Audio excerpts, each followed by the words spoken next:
Здравствуйте. I'm now in Kamchatka, only a few miles from the Pacific Ocean. It's half a world away from Moscow. In fact, it's taken me 10 hours to fly here, equivalent to the time it takes to fly from London to Los Angeles. Kamchatka is one of our most spectacular places, with no less than 33 active volcanoes. This is Mitnovsky volcano, and I am standing on the edge of its crater and smelling the sulfur of it. This land is born of fire, with molten rock just below the surface. It's as if the whole world boils and bubbles.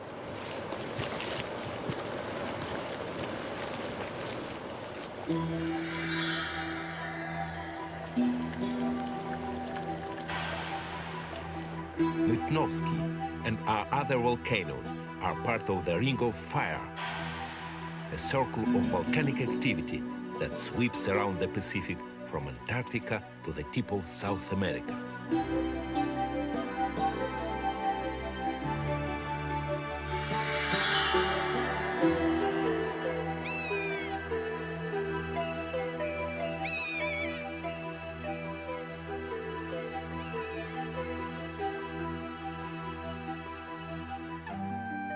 Kamchatka hangs from Siberia like a scimitar.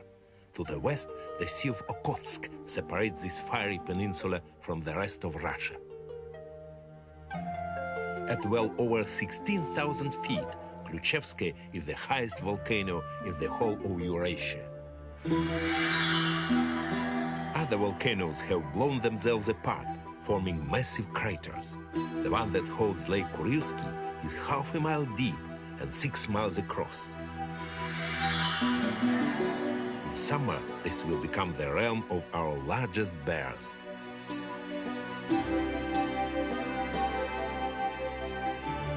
Kamchatka depends upon the Pacific. The ocean drives its climate, and many of its creatures rely upon the fertility of the sea.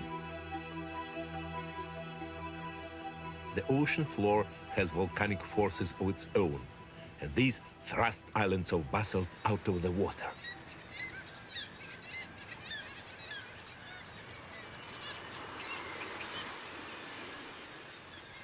Sheer cliffs and screes of boulders are ideal nesting sites for millions of seabirds.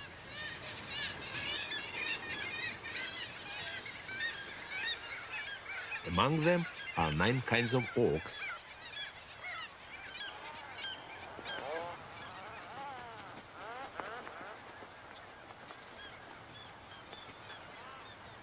At the end of May, the nesting slopes are still covered by snow, but courtship is well underway. Tufted puffins are unique to the northern Pacific. Both sexes grow saffron plumes in the spring.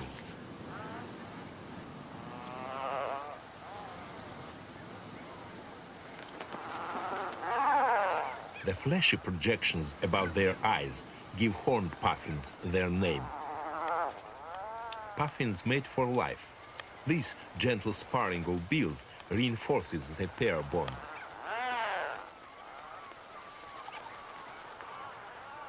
Other social signals are directed towards neighboring pairs. The so-called pelican walk means, keep off, this is my nest site. The seabirds attract my country's most magnificent bird, the world's biggest eagle.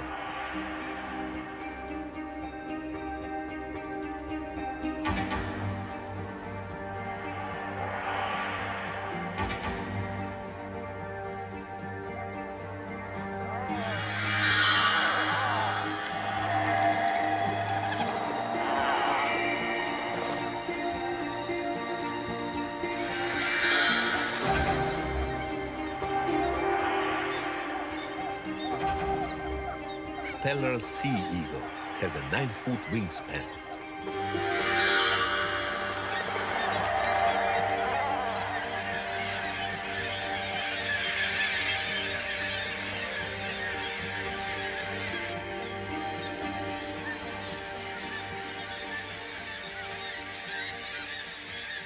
This time the male wasn't hunting.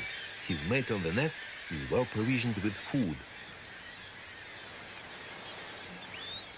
This is a rare bird.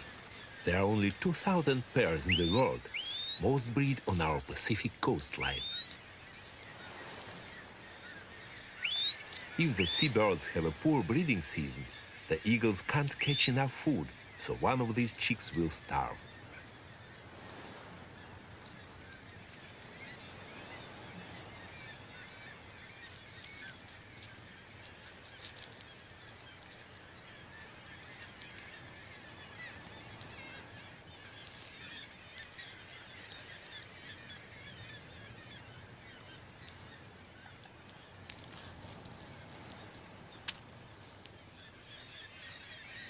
Our greatest seabird spectacle occurs at sunset, when 1,000,000 crested auklets arrive at their nest sites.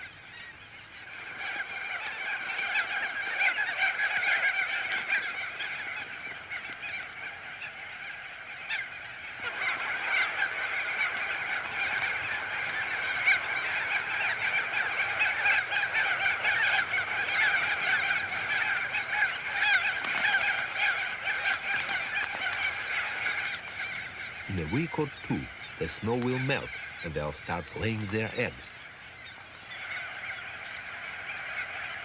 These thrush-sized birds are in full breeding garb, with long curly crests and orange shields on their beaks.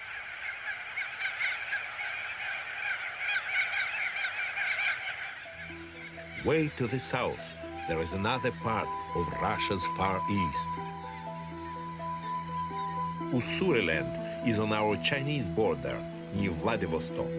Here, ancient volcanoes are cloaked in an extraordinary forest, nurtured by moisture from the Pacific.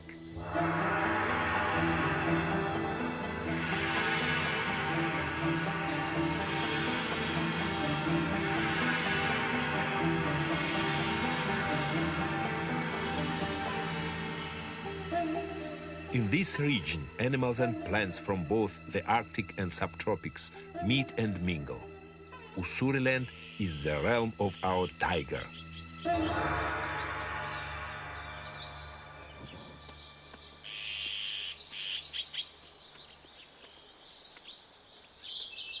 In the 1940s, only 25 of these beautiful cats remained, but luckily they were given urgent protection.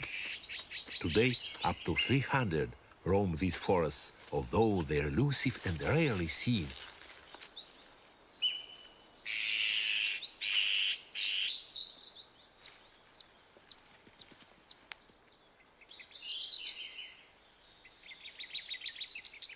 The winters here are bitterly cold, and in early spring, it's only the northern animals that are obvious. Siberian chipmunks emerge from hibernation and cram cedar seeds into their cheek pouches. It's difficult to believe that this will become a subtropical forest and that later in the year the chipmunks will be joined by creatures from Southeast Asia.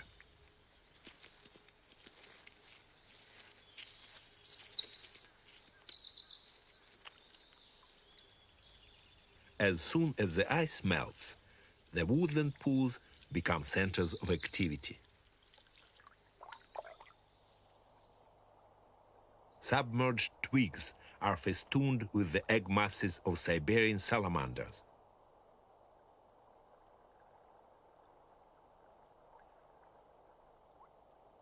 They are the only salamanders to penetrate the Arctic Circle, which is way to the north.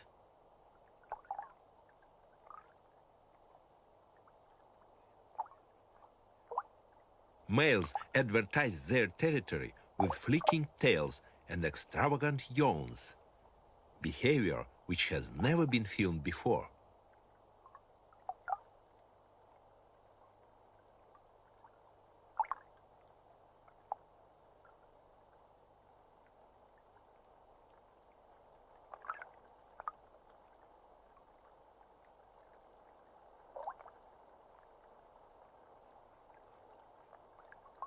If another male gets too close for comfort, a fight breaks out.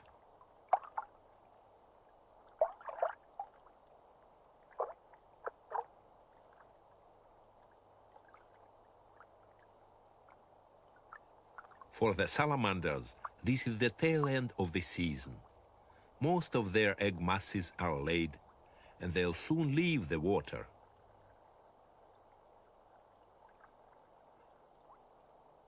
But for amphibians from the south, spawning is at its peak.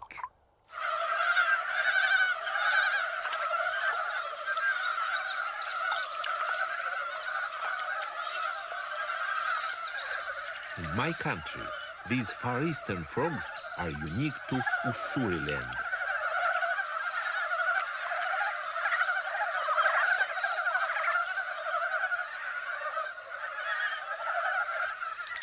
They are a Chinese species, and this is the northern limit of their range. But in these forests, there are other oriental animals and plants that look even more exotic.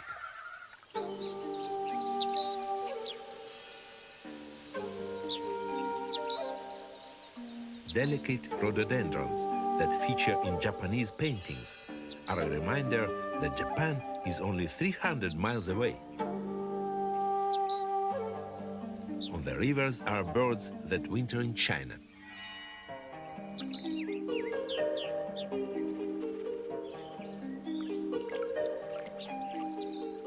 Mandarin ducks, symbols of love and fidelity, have appeared in Chinese art since the 6th century. In my country, they breed only in Ussuriland.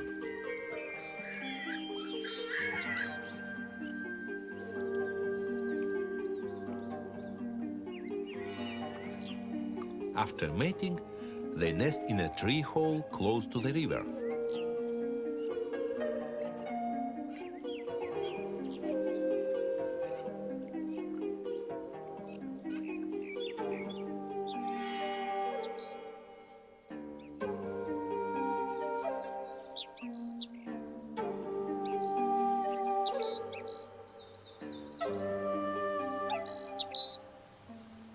As well as Russia's most beautiful ducks, Ussuriland can also boast our most flamboyant marine creatures, which live in the waters of the Pacific.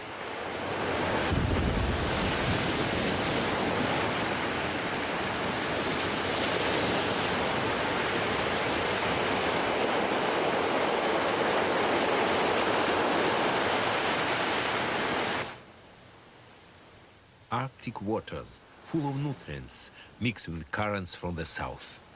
This fertility and warmth produces an abundance of life. The shallows are dominated by colorful echinoderms, the sea urchins and their kin. Cushion stars glide over the rocks with their thousands of tube feet. Trepangs are sea cucumbers, a delicacy in Vladivostok and Japan. These waters are the domain of our giant octopus.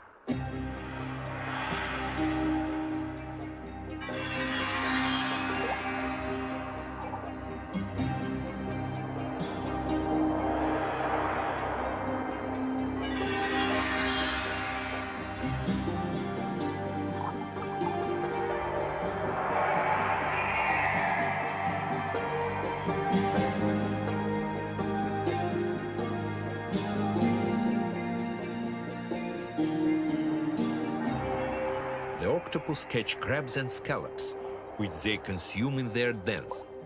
But secure retreats are scarce and need defending from intruders.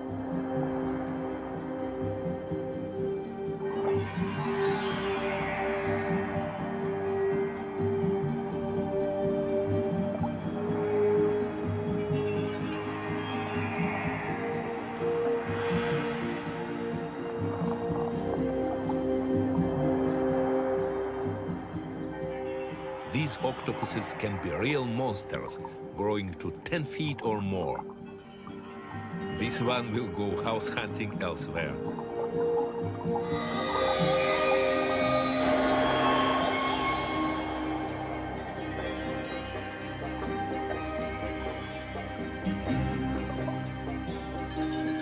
These fertile waters are home to the world's largest sea lion.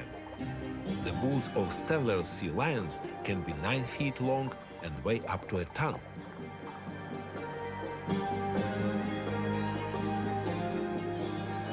They'll sometimes catch and kill seals, but squid and fish are their main food.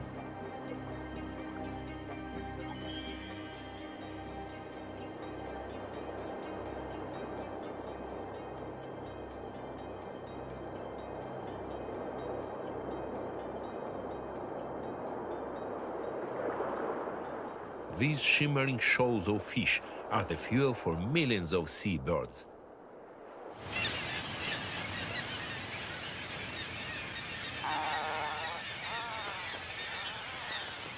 It's July. On our northern Pacific islands, the breeding seabirds have a variety of feeding strategies. Puffins hunt far out to sea. They can carry one fish or up to 20 or more. Others fish close to the shore. Spectacled guillemots only breed here and in northern Japan. Above them, every inch of ledge is loaded with birds. Bruniks and common guillemots can dive down to 80 feet to catch fish for their chicks.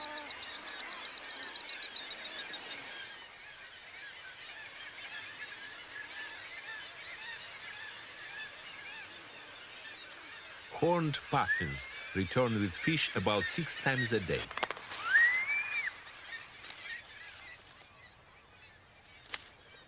Older chicks are not fed directly by the parents.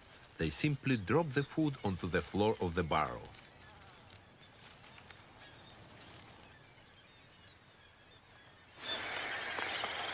Auklets have a different feeding strategy, sieving the sea for planktonic crustaceans and small fish. They have a special throat pouch for carrying food back to their chick.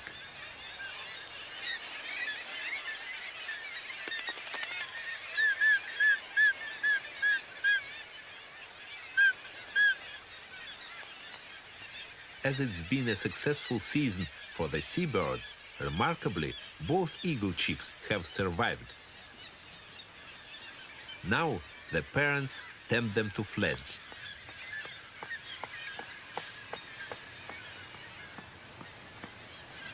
The adult on guard is an easy target for slender-billed ravens.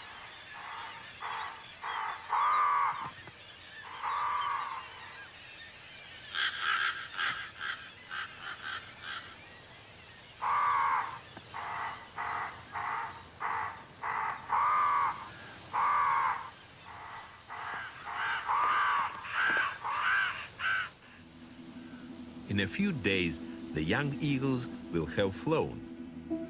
At these high latitudes, the midsummer sun barely dips below the horizon, and the islands seem at their most tranquil.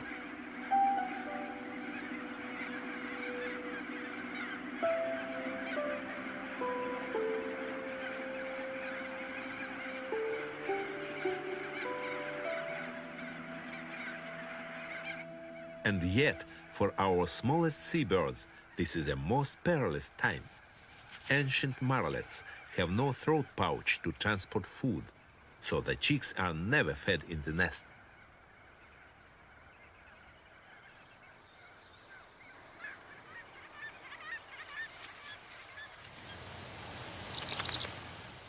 When they're only 2 days old, the chicks must follow their parents to the feeding grounds.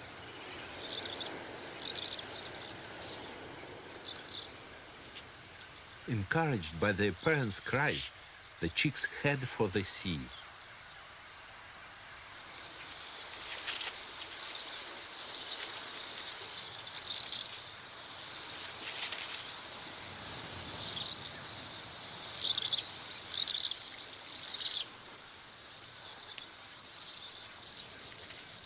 The size of a golf ball, the tiny marlets are in a race against the impending dawn. They must reach the sea under the cover of darkness. At daybreak, it's not only their parents that are waiting for them.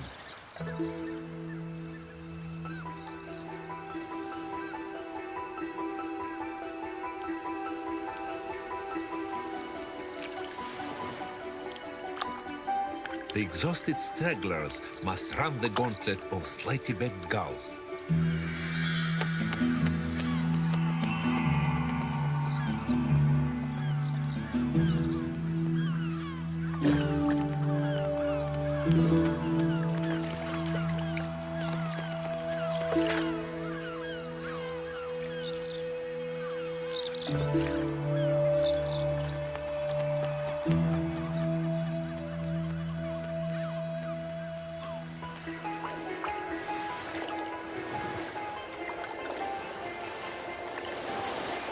Even now, some chicks will make it to safety.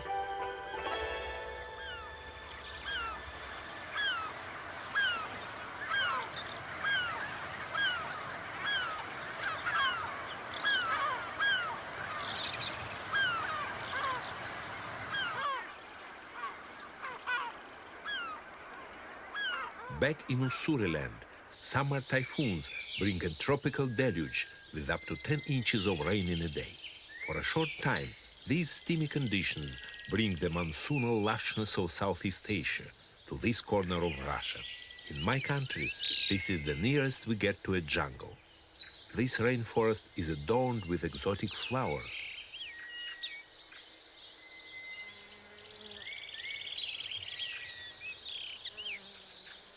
There are two types of tiger lily and Ussuri fritillaries as well.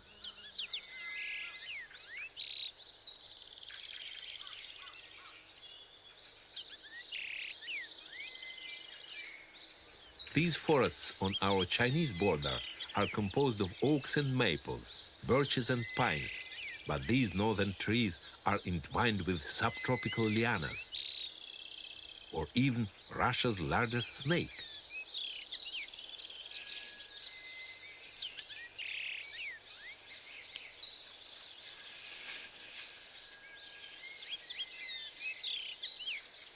Schrenk's red snake grows up to 8 feet in length and climbs well in search of birds' eggs or nestlings.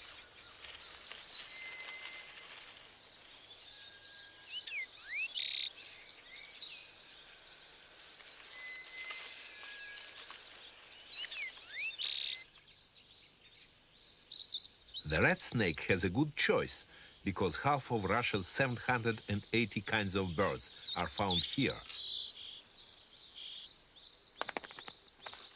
Blue and white flycatchers exploit the subtropical abundance and rear 2 broods of chicks.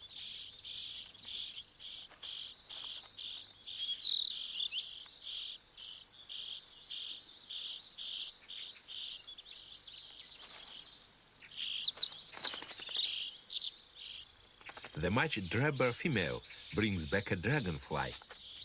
These tropical flycatchers will leave before there's the slightest chill in the air to spend the winter in Borneo or the Philippines.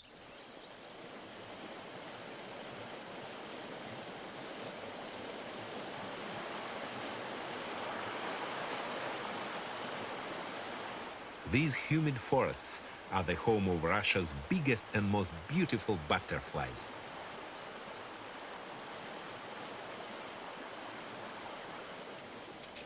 Each year there are 2 broods of Maag swallowtails. This summer brood is much bigger and more brightly colored than their parents that were on the wing in spring. These gorgeous insects gather at riverside salt licks. The salt solution is very dilute, and excess water is continually excreted.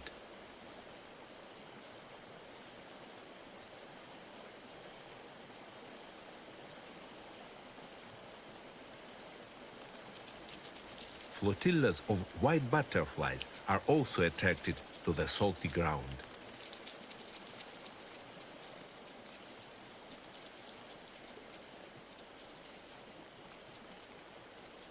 They're joined by emperors and admirals.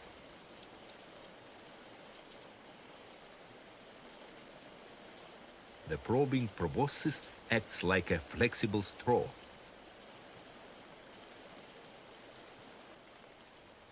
Swallowtails can live for a month or more, but only if they are lucky.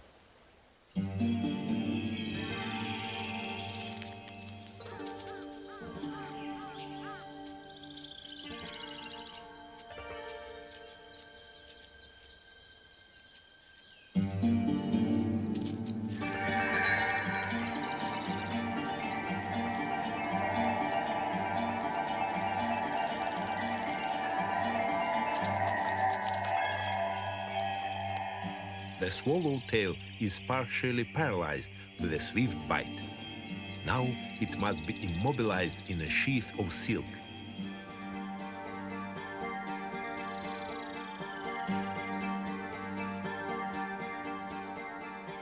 Orb spiders have 6 silk glands, each producing a different type of silk.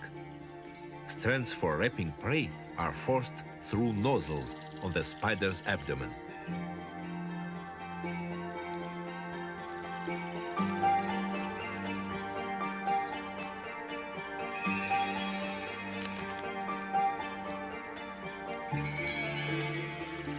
The silken shroud conceals the prey from wasps or birds that may steal from the spider's web.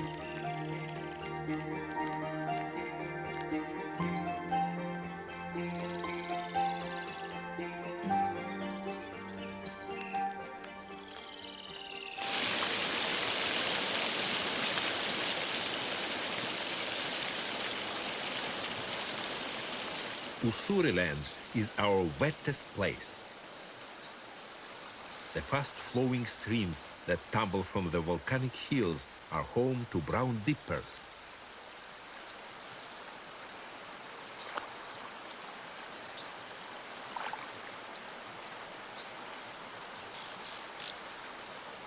When hunting underwater, silk could clog the bird's eyes, but these toughened white membranes keep the eyes clean.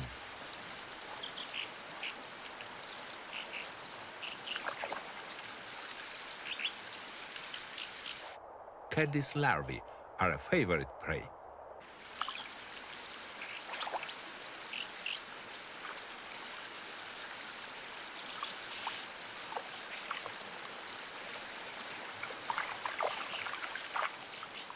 The larvae build armored cases, but these are no defense against hungry dippers.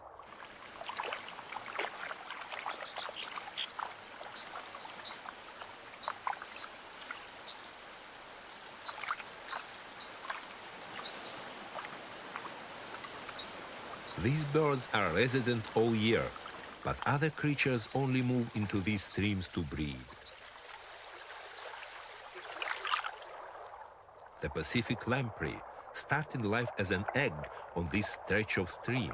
Now it's returned to excavate a nest, shifting pebbles with its sucker-like mouth.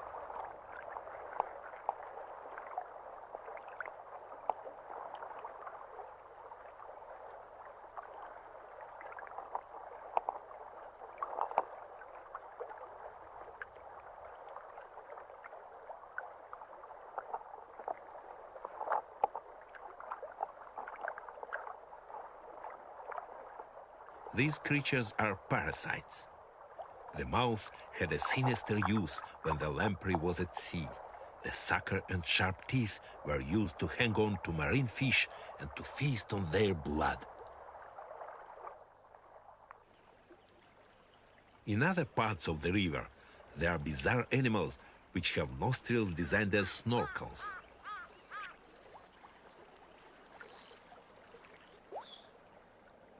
Chinese softshells are turtles with a carapace covered by leather skin. Fish are on their menu, if they can catch them.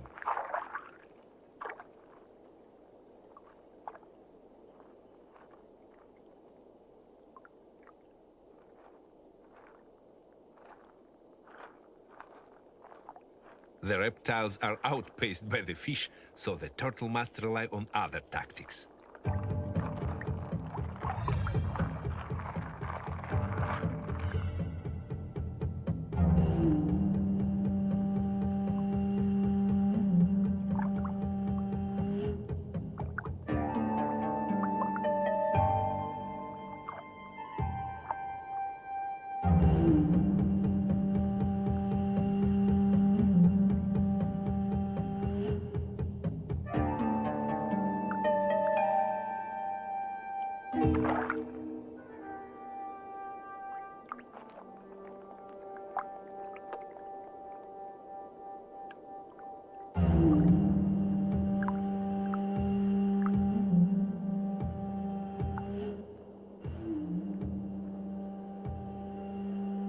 Other exotic creatures hunt at the surface of the water.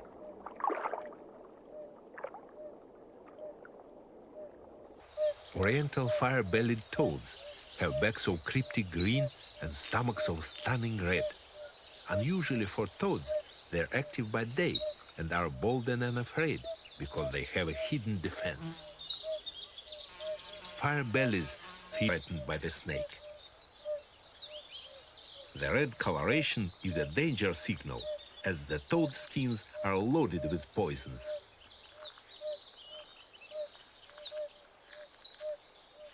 Sensibly, the snake moves on.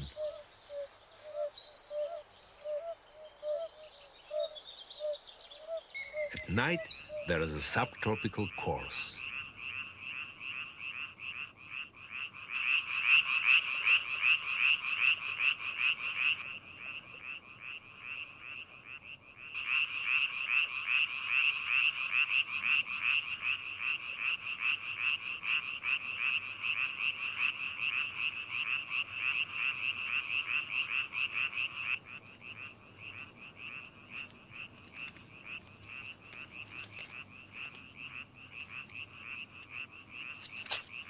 In their quest for mates, male Chinese tree frogs engage in croaking tournaments. Some perches give a strategic advantage, and competition for song posts can lead to fights.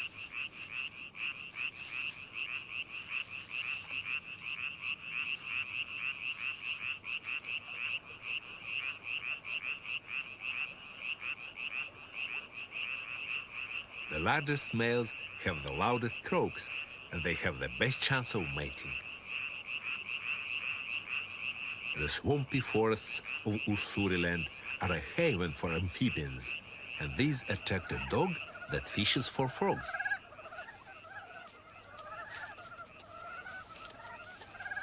Raccoon dog pups are just out of their den. Like all young animals, they are clumsy and still finding their balance.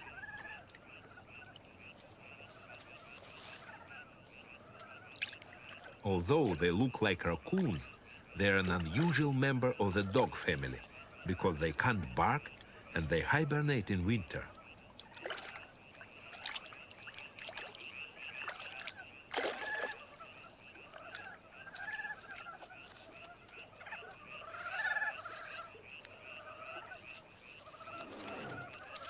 This is their mother.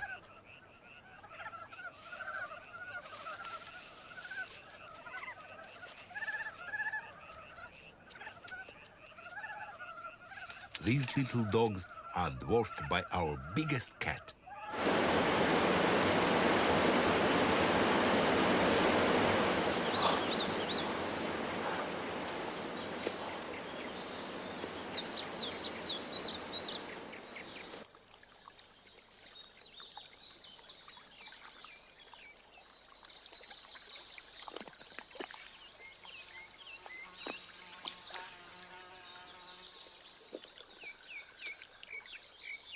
Our tigers live, developed on what was once an active line of volcanoes.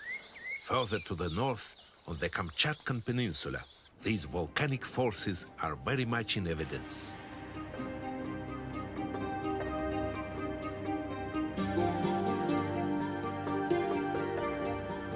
In this region of the Pacific, sections of the Earth's crust jostle and collide. Incandescent rock spews from the depths, forming Kamchatka's immense lava fields and some of the world's most magnificent volcanoes.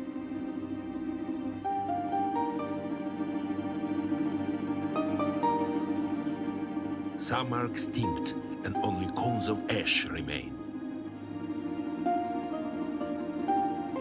Lakes form in the craters of others. Karinsky is an acid bath, a lethal mixture of sulfuric and hydrochloric acids. Klyuchevskaya is our most active volcano. It's only as old as the pyramids, but in 7,000 years it's built its perfect cone 3 miles into the sky.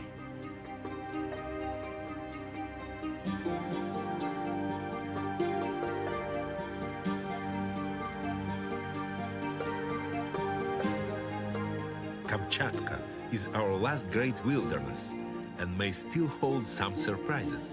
This valley was only discovered in 1941.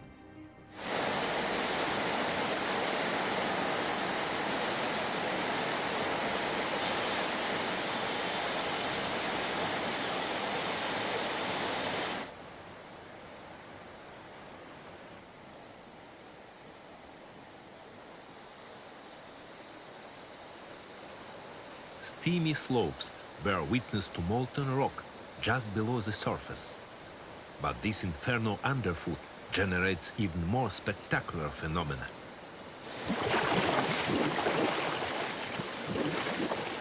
There are 20 geysers here. Every few minutes, one of them erupts.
It's August at Lake Kurilsky. This land of volcanoes is now invaded by huge numbers of fish fattened in the sea.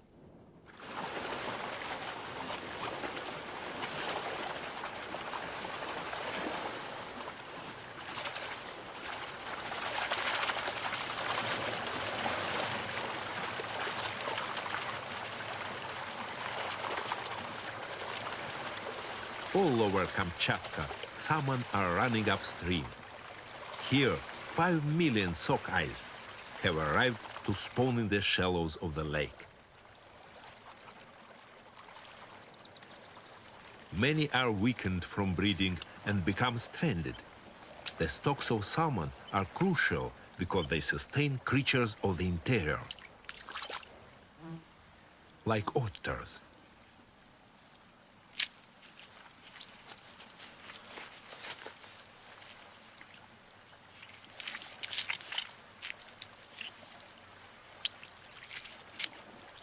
This species is found right the way across Russia and even in Britain. They'll eat almost anything, but given a choice, otters always prefer fish.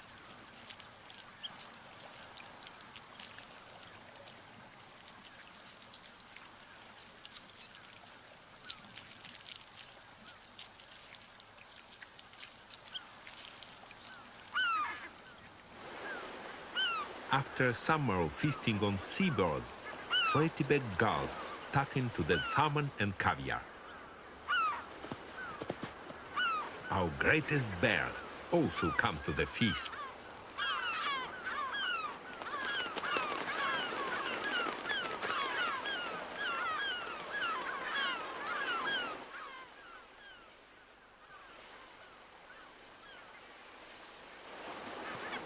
There are 10,000 of them in Kamchatka.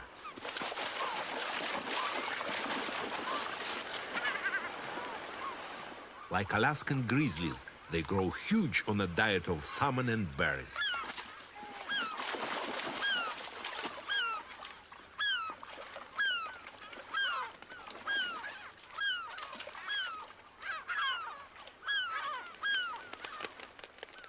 Jam-packed in the shallows, salmon are easy prey. But our Russian bears, like bears the world over, still have difficulty in holding a slippery fish.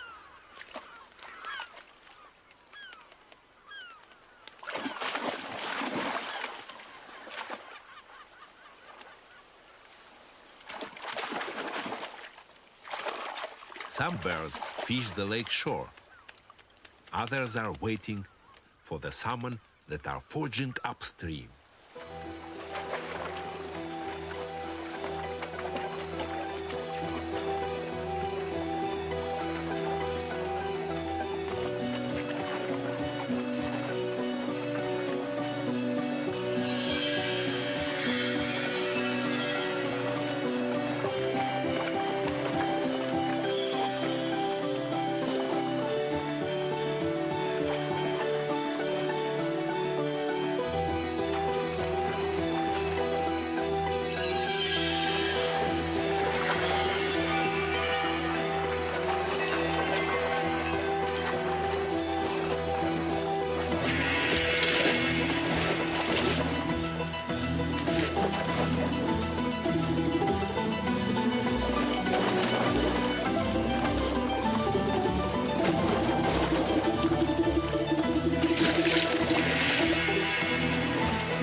Bears can gorge on 110 pounds of salmon a day. They need every ounce of fat to see them through their long winter's sleep.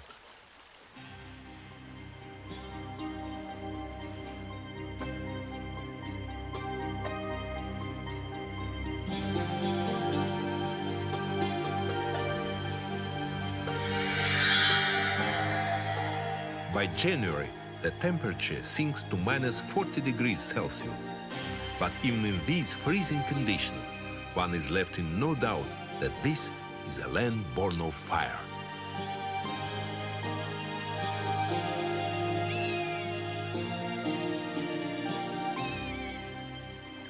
At this time of the year, Kamchatka has yet another surprise in store. The salmon are still running.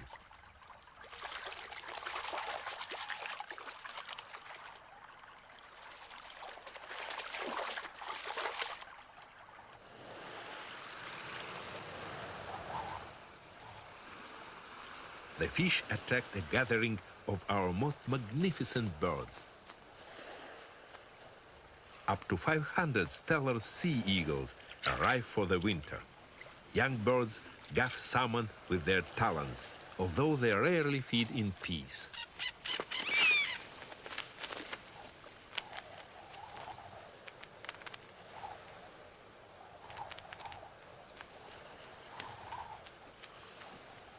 With so many eagles, squabbles are common, though there is enough fish for all. A regal bird in a land born of fire. Our journey through the realms of the Russian bear ends here, on the misty shores of the Pacific. Over the horizon is Japan. It certainly gives me great pleasure showing you our beautiful countryside. And I hope you enjoyed seeing some of our remarkable animals and plants. You see, despite our difficulties, we have much to treasure and to be thankful for. I hope we'll meet again. So until then, goodbye and good luck. До встречи и счастья вам!